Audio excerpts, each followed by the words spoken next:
बड़े बड़े शहरों के इक्का गाड़ी वालों की जबान के कोड़े से जिनकी पीठ छिल गई है और कान पक गए हैं, उनसे हमारी प्रार्थना है कि अमृतसर के बम्बू कोल्ट वालों की बोली का मरहम लगाएं, जबकि बड़े शहरों की चौड़ी सड़कों पर घोड़े की पीठ को चाबुक से धुनते हुए इक्के वाले कभी घोड़े की नानी से अपना निकट यौन संबंध स्थिर करते हैं, कभी उसके गुप्तगोह अंगों से डॉक्टर को लजाने वाला परिचय दिखाते हैं, कभी राह चलते पैदलों की आँखों के न होने पर तरस खाते हैं, कभी उनके पैरों की उंगलियों के पोरों की चींथकर अपने ही को सताया हुआ बताते हैं और संसार भर की गिलानी और छोप के अवतार बने नाक की सीध चले जाते हैं। तब अमृतसर में उनकी बिरादरी वाले तंग चक्करदार गलियों में हर एक लड्ढी वाले के लिए ठहर कर सब्र का समुद्र उमड़ाकर बचो खालसा जी, हटो भाई जी, ठहरना भाई, आने दो लाला जी, हटो बादशाह कहते हुए सफ़ेद फेंटों, खच्चरों और बतकों, गन्ने और खोमचे और भारी वालों के जंगल से राह खेते हैं। क्या मजाल है कि जी और साहब बिना सुने किसी को हटना पड़े। यह बात नहीं कि उनकी जीभ चलती ही नहीं, चलती है, पर मीठी छुरी की तरह महीन मार करती हुई। यदि कोई बुढ़िया बार बार चेताने देने पर भी लीक से नहीं हटती, तो उनकी वचनावली के ये नमूने हैं। हट जा जीने जोगिए, हट जा कर्मा वालिए, हट जा पुत्ता प्यारिए, बच जा लंबी वालिए। समष्टि में इसका अर्थ है तू जीने योग्य है, तू भाग्यों वाली है, पुत्रों को प्यारी है, लंबी उम्र तेरे सामने है, तू क्यों मेरे पहियों के नीचे आना चाहती है, बच जा। ऐसे बम्बू काल्ट वालों के बीच में होकर एक लड़का और एक लड़की चौक की दुकान पर आ मिले। उसके बालों और इसके ढीले सुथने से जान पड़ता था कि दोनों सिख हैं। वह अपने मामा के केस धोने के लिए दही लेने आया था और यह रसोई के लिए बढ़िया। दुकानदार एक परदेसी से गुथ रहा था जो शेर भर गीले पापड़ों की गड्डी गिने बिना हटता ना था। तेरा घर कहाँ है? मगरे में। और तेरा? माझे में। यहाँ कहाँ रहती है? अतरसह की बैठक में। वह मेरे मामा होते हैं। मैं भी मामा के आया हूँ। उनका घर गुरु बाजार में है। इतने में दुकानदार निपटा और इनका सौदा देने लगा। सौदा लेकर दोनों साथ साथ चले। कुछ दूर जाकर लड़के ने मुस्कुरा कर पूछा, तेरी कुड़माई हो गई? इस पर लड़की कुछ आंखें चढ़ाकर धत्ते कहकर दौड़ गई और लड़का मुँह देखता रह गया। दूसरे तीसरे दिन सब्जी वाले के यहाँ या दूध वाले के यहाँ अकस्मात दोनों मिल जाते। महीना भर यही चलता रहा। 2-3 बार लड़के ने फिर पूछा, तेरे कुड़माई हो गई? और उत्तर में वही धत्ते मिला। एक दिन जब फिर लड़के ने वैसी ही हंसी में चिढ़ाने के लिए पूछा तो लड़की लड़के की संभावना के विरुद्ध बोली, हाँ हो गई। कब? कल। देखते नहीं यह रेशम से कड़ा हुआ सालू? लड़की भाग गई। लड़के ने घर की सीध ली। रास्ते में एक लड़के को मोरी में ढकेल दिया। एक छाबड़ी वाले की दिन भर की कमाई खोई। एक कुत्ते को पत्थर मारा और गोभी वाले ठेले में दूध उड़ेल दिया। सामने नहाकर आती हुई किसी वैष्णवी से टकराकर अंधी की उपाधि पाई। तब कहीं घर पहुंचा। राम राम, यह भी कोई लड़ाई है? दिन रात खंदकों में बैठे हड्डियां अकड़ गईं। लुधियाना से 10 गुना जाड़ा और मह और बर्फ़ ऊपर से पिंडलियों तक कीचड़ में धंसे हुए हैं।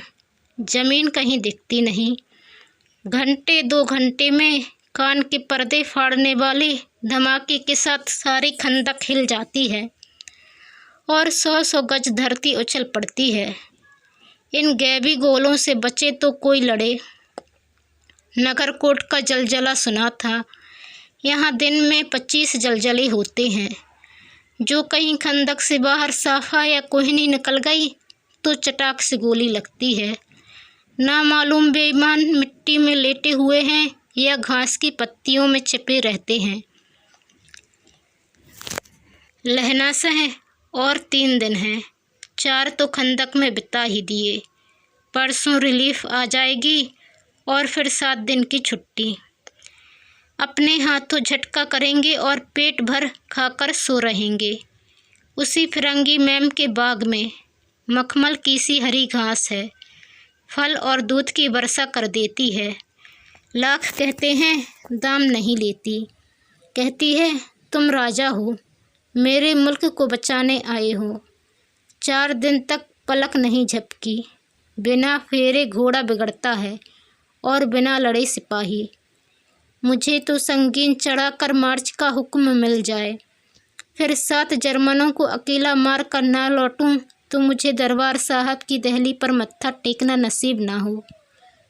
पाजी कहीं के कलों के घोड़े संगीन देखते ही मुँह फाड़ देते हैं और पैर पकड़ने लगते हैं। यूँ अंधेरे में 30-30 मन का गोला फेंकते हैं। उस दिन धावा किया था, 4 मील तक एक जर्मन नहीं छोड़ा था। पीछे जनरल के हट जाने का कमान दिया, नहीं तो सीधे बर्नेल पहुंच जाते। क्यों? सूबेदार हजारशाह ने मुस्कुराकर कहा। लड़ाई के मामले जमादार या नायक के चलाए नहीं चलते।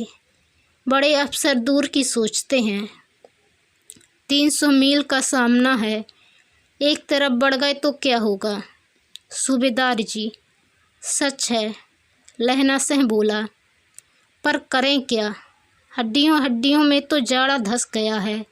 सूर्य निकलता नहीं और खाई में दोनों तरफ से चंबे की बावलियों के से सोते झर रहे हैं।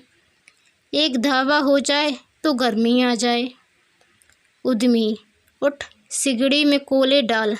वजीरा, तुम 4 जने बाल्टियां लेकर खाई का पानी बाहर फेंको। महाशय, शाम हो गई है, खाई के दरवाजे का पहरा बदल ले। यह कहते हुए सूबेदार सारी खंदक में चक्कर लगाने लगे। वजीरा सह पलटन का विदूषक था।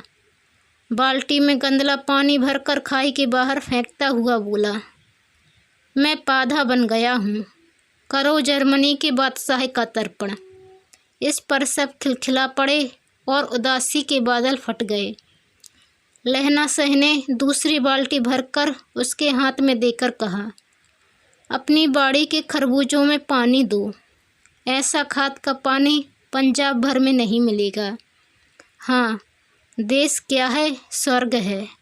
मैं तो लड़ाई के बाद सरकार से 10 धुमा ज़मीन यहाँ मांग लूँगा और फलों के बूटे लगाऊँगा। लाड़ी होरा को भी यहाँ बुला लोगे या वहीं दूध पिलाने वाली फरंगी मैम? चुप कर, यहाँ वालों को शर्म नहीं। देश देश की चाल है। आज तक मैं उसे समझा ना सका कि सिख तंबाकू नहीं पीते। वह सिगरेट देने में हट करती है, होठों में लगाना चाहती है और मैं पीछे हटता हूँ तो समझती है कि राजा बुरा मान गया। अब मेरे मुल्क के लिए लड़ेगा नहीं। अच्छा, अब बोधसह कैसा है? अच्छा है, जैसे मैं जानता ही ना हूँ। रात भर तुम अपने कंबल उसे उड़ाते हो और आप सिगड़ी के सहारे गुजर करते हो। उसके पहरे पर आप पहरा दे आते हो। अपने सूखे लकड़ी के तख्तों पर उसे सुलाते हो। आप कीचड़ में पड़े रहते हो। कहीं तुम ना मादे पड़ जाना। जाड़ा क्या है, मौत है, और निमोनिया से मरने वालों को मुरब्बे नहीं मिला करते। मेरा डर मत करो, मैं तो बुलेल की खड्डे के किनारे मरूंगा। भाई कीरत सिंह की गोदी पर मेरा सिर होगा और मेरे हाथ के लगाए हुए आंगन के आम के पेड़ की छाया होगी। वजीरा सिंह ने त्योरी चढ़ाकर कहा, क्या मरने मारने की बात लगाई है? मरे जर्मनी और तुर्क। हाँ भाइयों, कैसे? दिल्ली शहर ते पिशोर दा जांदिया, कर लेना लहंगा दा ब्याह मड़िए, कर लेना नादेड़ा सौदा अड़िए। ओए लाना चटाका कदू किनू का बनाया बे मजेदार गोरिए, हुण लाया चटाका कदूए नू। कौन जानता था कि दाड़िया वाले खरबारी सिख ऐसा लुच्चों का गीत गाएंगे। पर सारी खंदक इस गीत से गूंज उठी और सिपाही फिर ताज़ा हो गए, मानो 4 दिन से सोते और मौज ही करते रहे हों। दोपहर, रात गई है, अंधेरा है, सन्नाटा छाया हुआ है। बोधा सह खाली बिस्कुटों के 3 टिनों पर अपने दोनों कंबल बिछाकर और लहना सह के 2 कंबल और एक बरानकोट ओढ़कर सो रहा है। लहना सह पहरे पर खड़ा हुआ है, एक आँख खाए के मुँह पर है और एक बोधा सह के दुबले शरीर पर। बोधा सह कराहा, क्यों बोधा भाई, क्या है? पानी पिला दो। लहना सह ने कटोरा उसके मुँह से लगाकर पूछा। कहो कैसे हो? पानी पीकर बोधा बोला। कंपनी छूट रही है, रोम रोम में तार दौड़ रहे हैं, दांत बज रहे हैं। अच्छा, मेरी जर्सी पहन लो। और तुम? मेरे पास सिगड़ी है और मुझे गर्मी लगती है, पसीना आ रहा है। ना, मैं नहीं पहनता। 4 दिन से तुम मेरे लिए।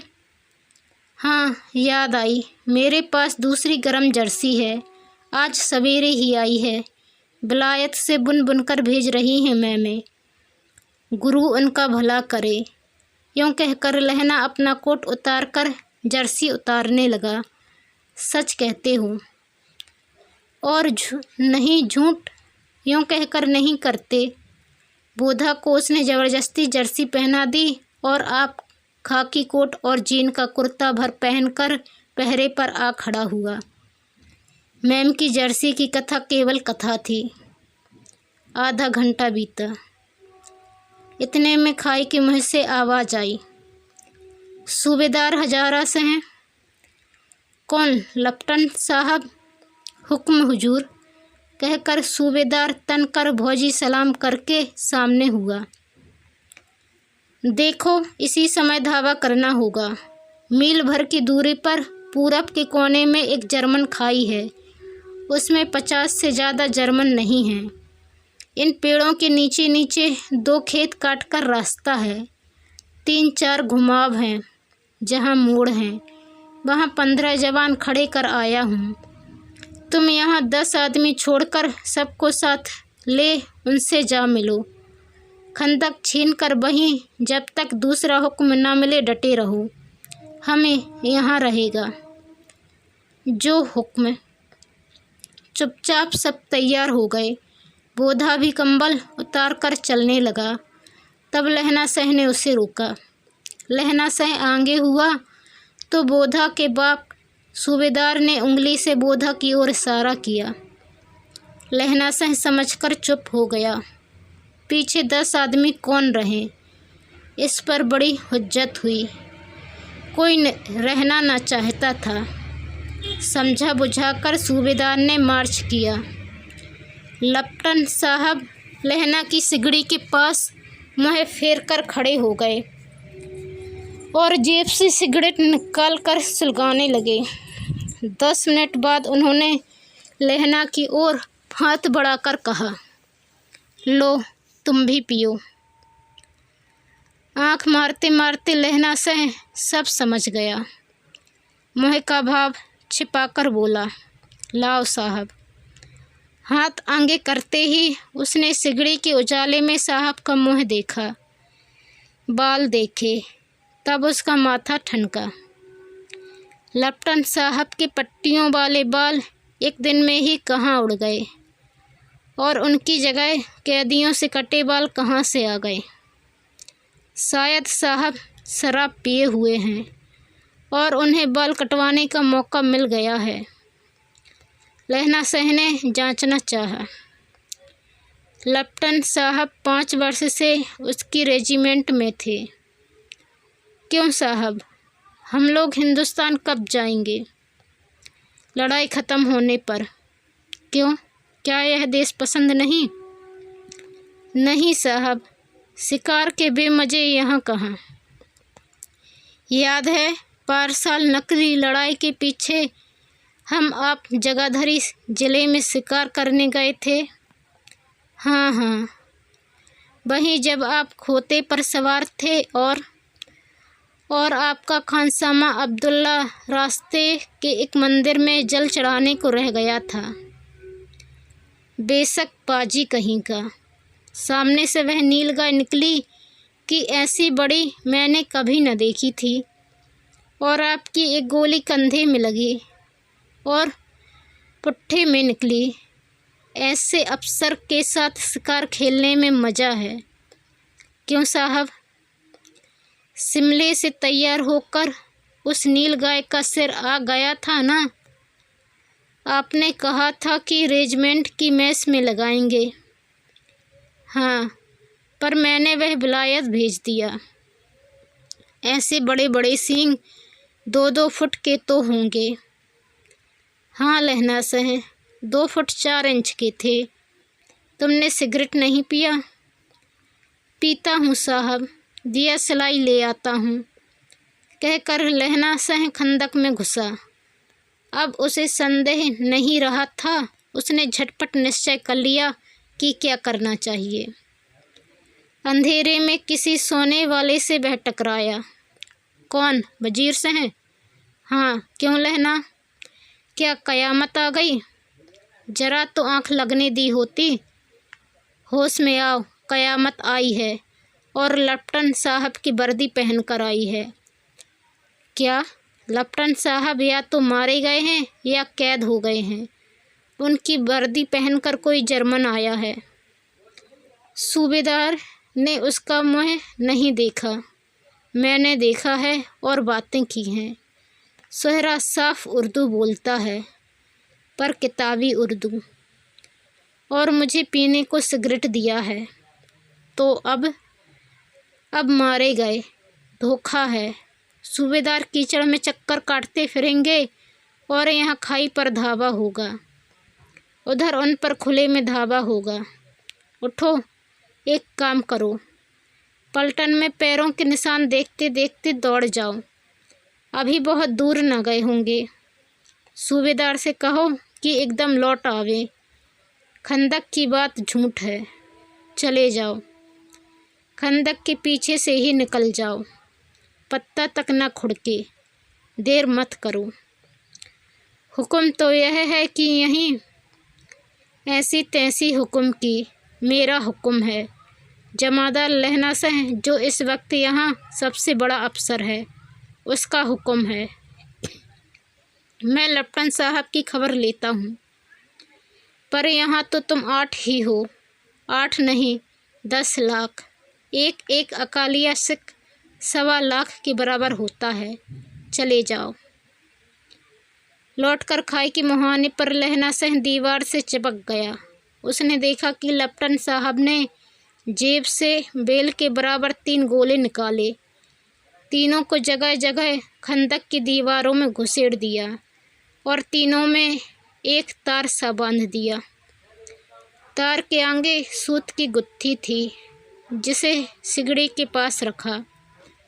बाहर की तरफ जाकर एक दिया सलाई जलाकर गुत्थी रखने, बिजली की तरह दोनों हाथों से उल्टी बंदूक को उठाकर लहना सहने साहब की कोहनी पर तान कर दे मारा।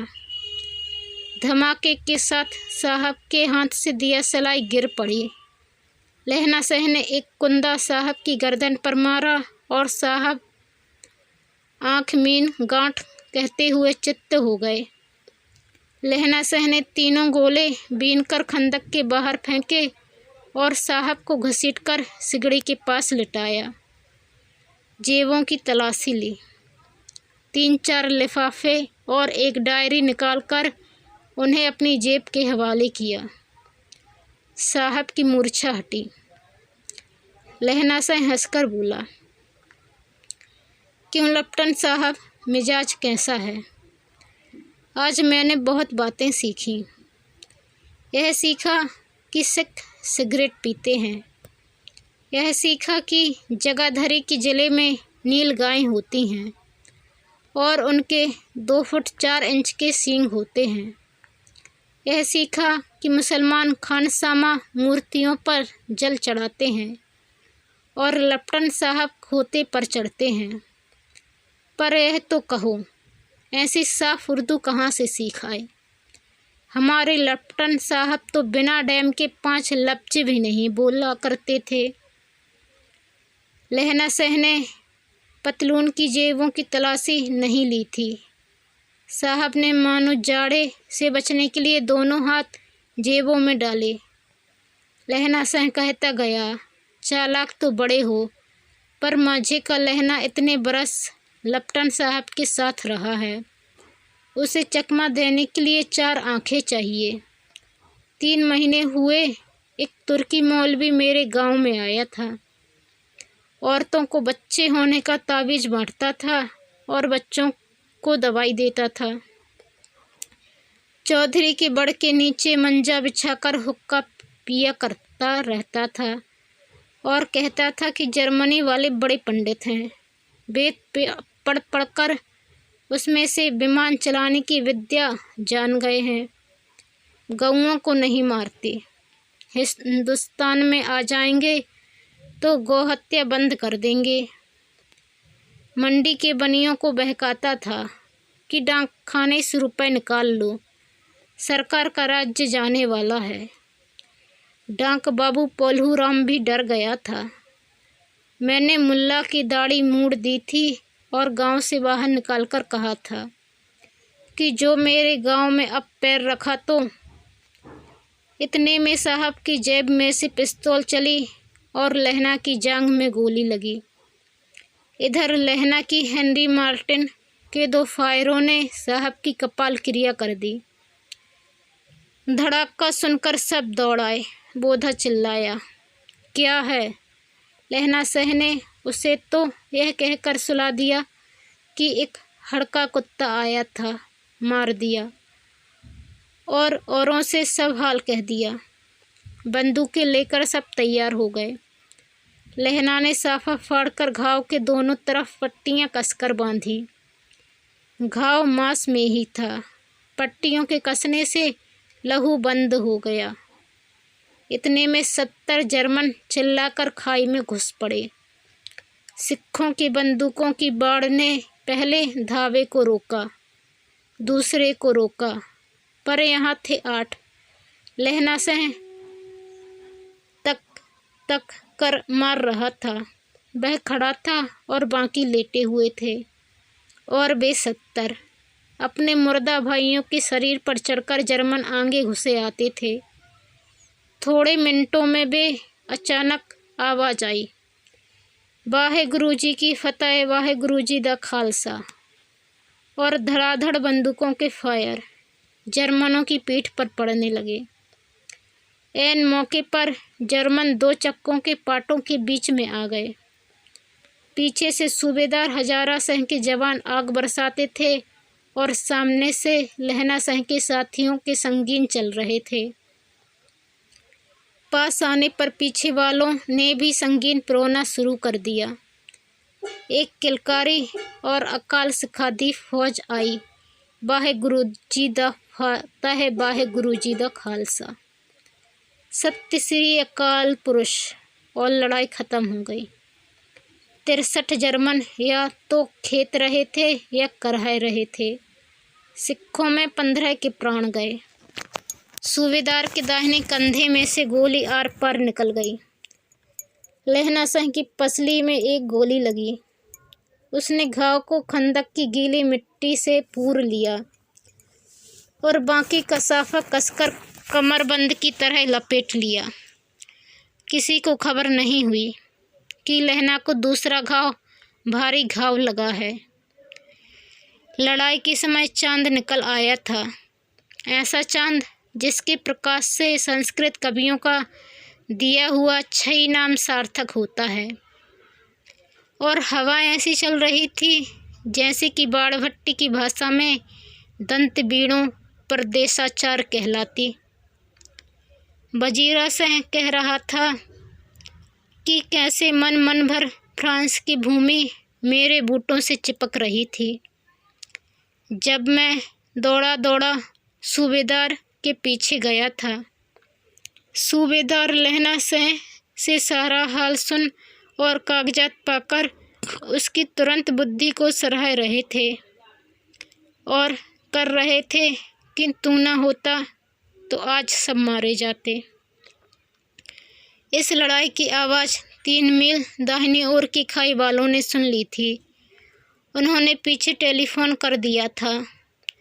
वहाँ से झटपट 2 डॉक्टर और 2 बीमार ढोने की गाड़ियाँ चली, जो कोई 1.5 घंटे के अंदर अंदर आ पहुँची। फील्ड अस्पताल नज़दीक था। सुबह होते होते वहाँ पहुँच जाएंगे, इसलिए मामूली पट्टी बांधकर एक गाड़ी में घायल लिटाए गए और दूसरी में लाशें रखी गईं।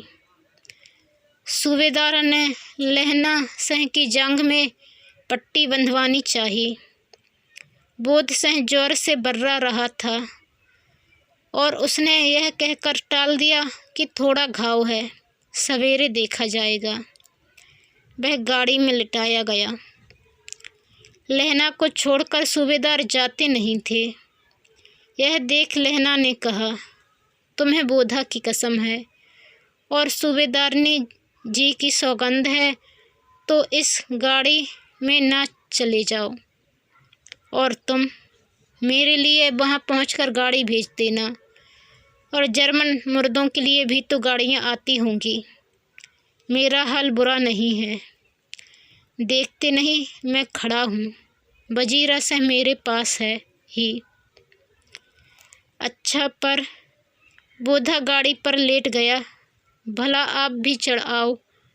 सुनिए तो, सूबेदारनी होरा को चिट्ठी लिखो तो मेरा मत्था टेकना लिख देना, और जब घर जाओ तो कह देना कि मुझसे जो उन्होंने कहा था वह मैंने कर दिया। गाड़ियाँ चल पड़ी थीं। सूबेदार ने चढ़ते चढ़ते लहना का हाथ पकड़कर कहा, तूने मेरे और बोधा के प्राण बचाए हैं। लिखना कैसा, साथ ही घर चलेंगे। अपनी सूबेदारनी से तू ही कह देना उसने क्या कहा था। अब आप गाड़ी पर चढ़ जाओ। मैंने जो कहा वह लिख देना और कह भी देना। गाड़ी के जाते ही लहना लेट गया। वजीरा पानी पिला दे और मेरा कमरबंद खोल दे, तर हो रहा है। मृत्यु के कुछ समय पहले स्मृति बहुत साफ हो जाती है। जन्म भर की घटनाएं एक एक करके सामने आती हैं। सारे दृश्यों के रंग साफ होते हैं। समय की धुंध बिल्कुल उन पर से हट जाती है। लहना सिंह 12 बरस का था। अमृतसर में मामा के यहाँ आया हुआ है। दही वाले के यहाँ, सब्जी वाले के यहाँ, हर कहीं उसे 8 साल की लड़की मिल जाती है। जब वह पूछता है कि तेरी कुड़माई हो गई, तब वह धत कहकर भाग जाती है।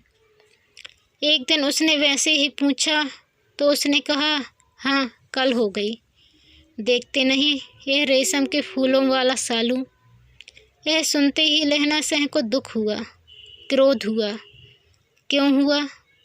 वजीरा सिंह पानी पिला दे। 25 वर्ष व्यतीत हुए। अब लहना सिंह नंबर 77 राइफल्स में जमादार हो गया है। उस 8 वर्ष की कन्या का ध्यान ही न रहा।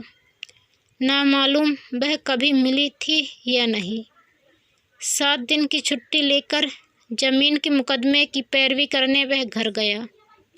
वहाँ रेजिमेंट के अफसर की चिट्ठी मिली, फ़ौरन चले आओ। साथ ही सूबेदार हजारा सिंह की चिट्ठी मिली कि मैं और बोधा सिंह भी लाम पर जाते हैं। लौटते हुए हमारे घर होते आना, साथ चलेंगे। सूबेदार का घर रास्ते में पड़ता था और सूबेदार उसे बहुत चाहता था। लहना सिंह सूबेदार के यहाँ पहुँचा। जब चलने लगे तब सूबेदार बेड़े में निकल कर आया। बोला, लहना सह सूबेदारनी तुमको जानती है, बुलाती है, जा मिल आ। लहना सह भीतर पहुंचा। सूबेदारनी मुझे जानती है? कब से? रेजिमेंट के क्वार्टरों में तो कभी सूबेदार के घर के लोग रहे नहीं। दरवाजे पर जाकर मत्था टेकना कहा। आशीष सुनी। लहना सह चुप। मुझे पहचाना नहीं? तेरी कुड़माई हो गई? धत, कल हो गई। देखते नहीं रेशमी बूटों वाला सालू अमृतसर में। भावों की टकराहट से मूर्छा खुली, करवट बदली, पसली का घाव बह निकला। वजीरा सह पानी पिला। उसने कहा था, स्वप्न चल रहा है। सूबेदारनी कह रही है, मैंने तेरे को आते ही पहचान लिया। एक काम कहती हूँ, मेरे तो भाग फूट गए। सरकार ने बहादुरी का खिताब दिया है, लायलपुर में ज़मीन दी है। आज नमक हलाली का मौका आया है, पर सरकार ने हम तीमियों की एक घघरिया पलटन क्यों ना बना दी, जो मैं भी सूबेदार जी के साथ चली जाती। एक बेटा है, फौज में भर्ती हुए उसे 1 ही वर्ष हुआ। उसके पीछे 4 और हुए, पर एक भी नहीं जिया। सूबेदारनी रोने लगी। अब दोनों जाते हैं, मेरे भाग। तुम्हें याद है, एक दिन तांगे वाले का घोड़ा दही वाले की दुकान के पास बिगड़ गया था। तुमने उस दिन मेरे प्राण बचाए थे। आप घोड़ों की लातों पर चले गए थे और मुझे उठाकर दुकान के तख्ते के पास खड़ा कर दिया था। ऐसे ही इन दोनों को बचाना, यह मेरी भिक्षा है। तुम्हारे आगे मैं आंचल पसारती हूँ। रोती रोती सूबेदारनी ओबरी में चली गई। लहना सह भी आंसू पोंछता हुआ बाहर आया। वजीरा सह पानी पिला, उसने कहा था। लहना का सिर अपनी गोद में रखे वजीरा सह बैठा है।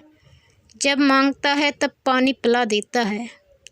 आधे घंटे तक लहना फिर चुप रहा, फिर बोला, कौन? कीरत सह? वजीरा ने कुछ समझकर कहा, हाँ। भैया मुझे और ऊंचा कर ले, अपने पट्टे पर मेरा सिर रख ले। वजीरा ने वैसा ही किया। हाँ, अब ठीक है, पानी पिला दे बस। अब के हाड़ में यह आम खूब फलेगा। चाचा भतीजे दोनों यहीं बैठकर आम खाना। जितना बड़ा तेरा भतीजा है, उतना ही बड़ा यह आम। जिस महीने उसका जन्म हुआ था, उसी महीने मैंने इसे लगाया था। वजीरा सह के आंसू टप टप टपक रहे थे। कुछ दिन पीछे लोगों ने अखबारों में पढ़ा, फ्रांस और बेल्जियम 67वीं सूची, मैदान में घावों से मरा नंबर 77, सिख राइफल्स, जमादार लहना सह।